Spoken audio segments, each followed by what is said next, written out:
My name's Joelle King. I'm from a wee town called Cambridge in New Zealand. I began playing squash when I was 8 years old, and I guess it was kind of a result of my family all played, and we spent many hours waiting for mum and dad to finish playing or hanging out in the bar with friends, and it just kind of evolved that my brothers and I used to get on court, and I guess they locked us in there a bit and waited till they were finished and ready to go home. So yeah, I grew up at the squash court from a very young age.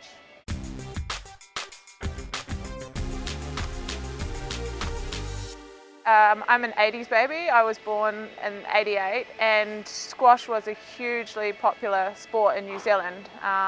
We had one of the greatest players ever, Susan Devoy, who was obviously achieving great things at that time, and the squash club was really the place to be, and I guess you form a lot of great friendships.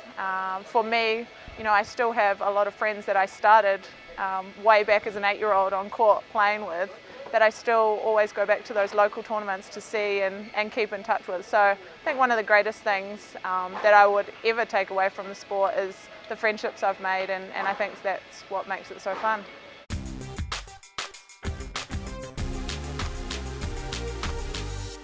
We're lucky within the squash community that it is a small community within itself, and wherever we travel and play, we've formed relationships with billets and become part of families away from home, and I think that's something quite special, that when we are away from home, I've been away for 3 months now, and I've got a family that I'm staying with here, and I can just chill out and become a part of them for the week while I'm here, and I think that's something that squash has to offer a lot of people, and I guess I've been playing now for 9 years, and to have developed those kind of relationships is what keeps it interesting and keeps me wanting to come back.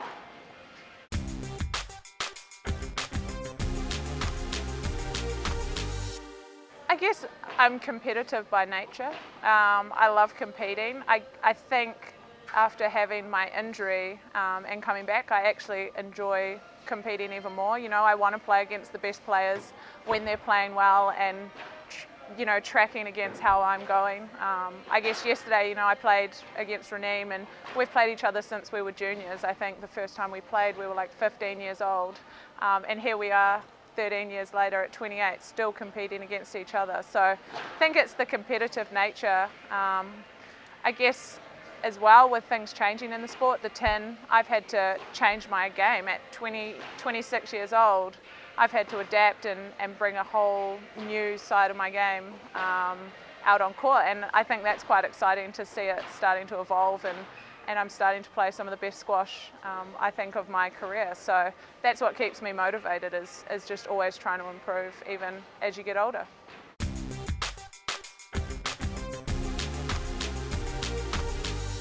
When I got injured, I was number 4 in the world, and starting to kind of feel like I was establishing myself and making a move on those next 3 places.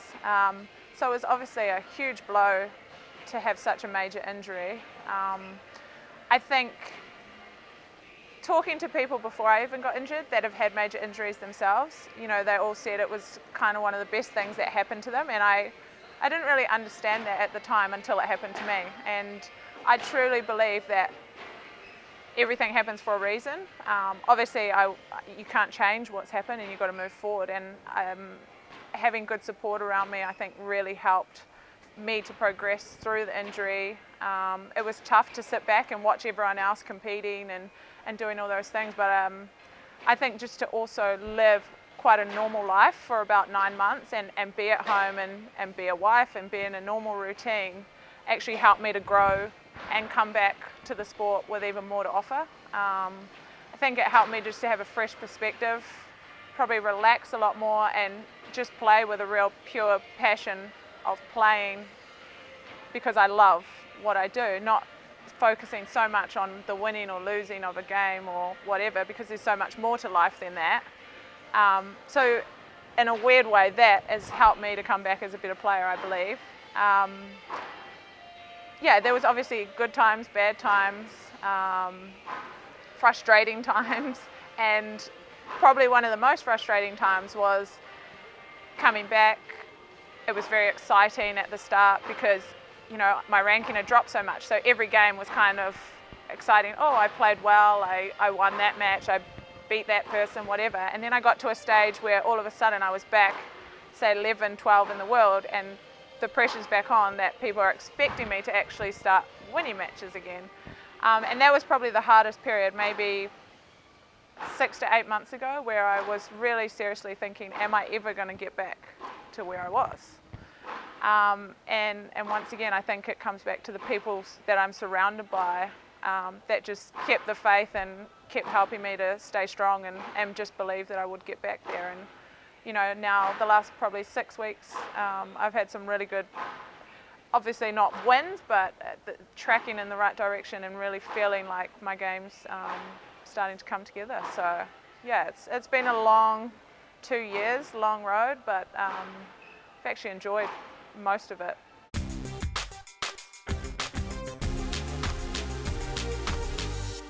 Oh, that was really tough. As you say, I was training to just come back to, I guess I had to change my mentality, training to come back to where I was, but actually where I was, the game's gone another level and it's changed. And as you say, the top 10 girls are just playing some phenomenal squash, and I think the level is better than it's ever truly been before. So it was hard to come back, but then I really had to find other things that was going to help my game evolve as well. So it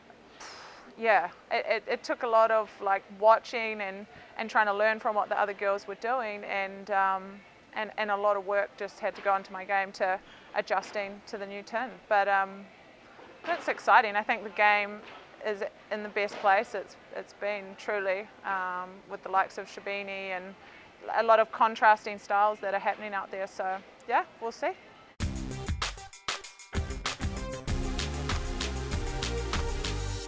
When I was young, I was always a top junior. I was always ahead of my age, and there was always people, parents that would stand and laugh when I lost at a scoreboard or whatever.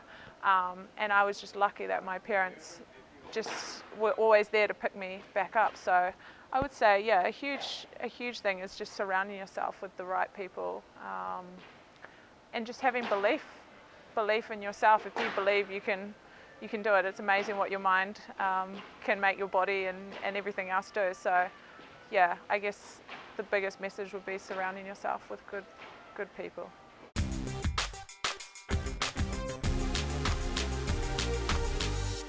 One of the coolest things that we have is that the women are able to compete against the men. There is women in squash, like solely women programs, because not every lady wants to come to a typical squash club where there's sweaty men playing or what have you. They want to have like a ladies' evening or whatever. But as far as development for women in squash, I think it's really cool back home that the women are able to compete against the men in tournaments, which we have most weekends. So and that's from any grade. So if they don't want to play against the ladies, they can get better competition or whatever. And the men are very willing participants of having the ladies in their draw. So, every weekend I can be playing against our professional guys, and they just treat you like you're one of the guys.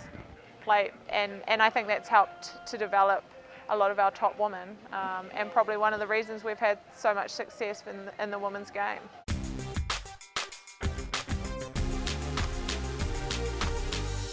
I think we're very lucky back in New Zealand that very open-minded about trying to just help our players become as good as they can be, and if that means they need to play with the men, then the men just accept that.